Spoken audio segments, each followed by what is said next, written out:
సూర్యాపేట జిల్లా చిలుకూరు మండలం నారాయణపురంలో సొంత తమ్ముడే అన్నపై దాడి చేశాడు.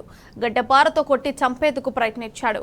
అన్న పదిర ధనమూర్తికి చెందిన వ్యవసాయ భూమిలో తన భూమి ఉన్నదంటూ తమ్ముడు పదిర వీరబాబు తరచూ గొడవ పడుతున్నాడు. గతంలో హద్దురాళ్లను కూడా చెరిపేశాడు.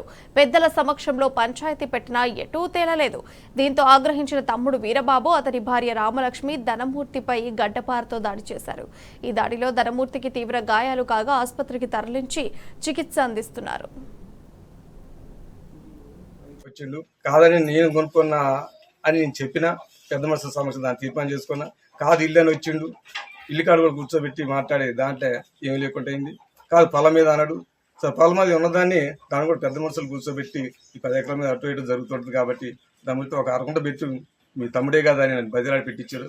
ఆ రోజు అందరూ పెద్ద మనుషుల సమక్షంలో దాన్ని పెట్టడం జరిగింది. ఒప్పుకొనుడు సంతకాలు పెట్టిరు, పెద్ద మనుషులు సంతకాలు పెట్టిరు, అందరూ సంతకాలు పెట్టిరు. మళ్ళీ తర్వాత నాకు నచ్చలేదని మళ్ళీ నాకు కుంట కావాలని ఇచ్చిండు. సరే నీ ఇష్టం వచ్చిన పెద్ద మనుషులు తీసుకొచ్చుకుంటే వాళ్ళు ఆయన నలుగురిని తీసుకొచ్చిన వాళ్ళు మాట్లాడారు, వాళ్ళు బతిలాడి ఇంకో అరకుంట పెట్టించారు. దానికి ఒప్పుకోకుండా కొలత కావాలని ఇచ్చిండు. కొలత కావాలని వస్తే పెద్ద మనుషులు తీసుకొచ్చుకో, ఇరువురు సంతకాలు పెట్టించి తీసుకో అని చెప్పిన. పెద్ద మనుషులు కొలుచుకొని తీసుకో అని చెప్పిన.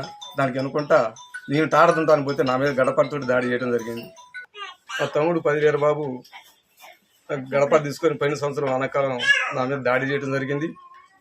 అదేవిధంగా ఇప్పుడు కూడా వెంటబడి భార్య భర్తలు ఇద్దరు కలిసి నా మీద దాడి చేయడానికి వచ్చారు. ఆ గడప తీసుకొని ఆయన ఎత్తున 11 కుట్లు పడ్డాయండి. ఇంతో పోలీసులు ఏ స్పందన లేదు. దయచేసి నాకు రక్షణ కల్పించవలసిందిగా. ఆయన వల్ల నాకు చాలా ప్రాణభయం కూడా ఉంది.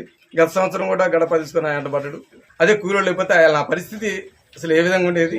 ఇప్పుడు కూడా దయచేసి పోలీసు వాళ్ళు కూడా నాకు సహకరించి ఆదుకోవాలని కోరుతున్నాను.